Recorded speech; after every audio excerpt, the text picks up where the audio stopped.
Ya, sanksi yang diberlakukan di DKI kan sudah cukup bagus ya, 100 juta. Toko-toko sudah mulai tutup, tetapi yang di jalan-jalan ini saya lihat masih cukup ada. Memang harus, ya tentunya sanksi kalau bagi pengendara-pengendara yang masih melakukan aktivitas di luar ya tentu bukan 100 juta, 100 juta itu untuk perusahaan.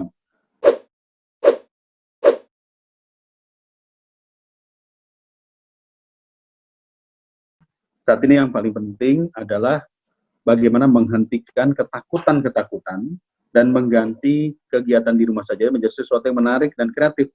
Ini tentu perlu peran media, dalam hal ini adalah peran televisi, ya, karena kan orang tidak bisa nonton, orang tidak bisa ke kafe, maka televisi ini harus diganti.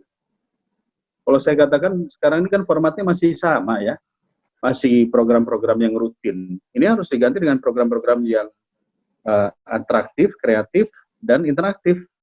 Itu sudah kami lakukan juga dengan misalnya TVRI, program pembelajaran di rumah melalui TVRI. Dan berikutnya nanti TV-TV swasta kita akan mintakan. Jadi sejauh ini sudah on the track untuk PSBB?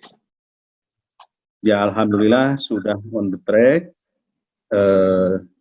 Saya berharap bisa sesegera mungkin dijaga ini ya, karena saya lihat masih banyak mobil, motor masih berseliweran ya. Saya lihat di terminal-terminal, angkot-angkot masih banyak juga orang-orang yang bekerja tidak menggunakan protokol kesehatan seperti masker atau yang lainnya.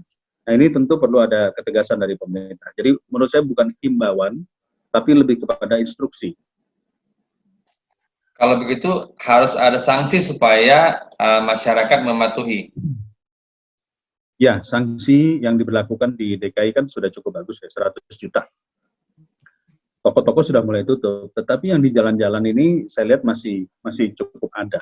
Memang harus, ya tentunya sanksi kalau bagi pengendara-pengendara yang masih melakukan aktivitas di luar ya tentu bukan 100 juta, 100 juta itu untuk perusahaan.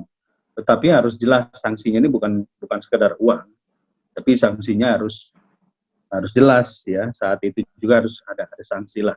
Apakah sanksinya merupakan punishment di tempat atau apapun juga, tapi harus ada sanksi. Bukan dipenjarakan Mas, karena kalau saat ini semua orang pengen dipenjara, yang dipenjara aja dikeluarin, masa orang yang gara-gara PSBB ini dipenjarakan.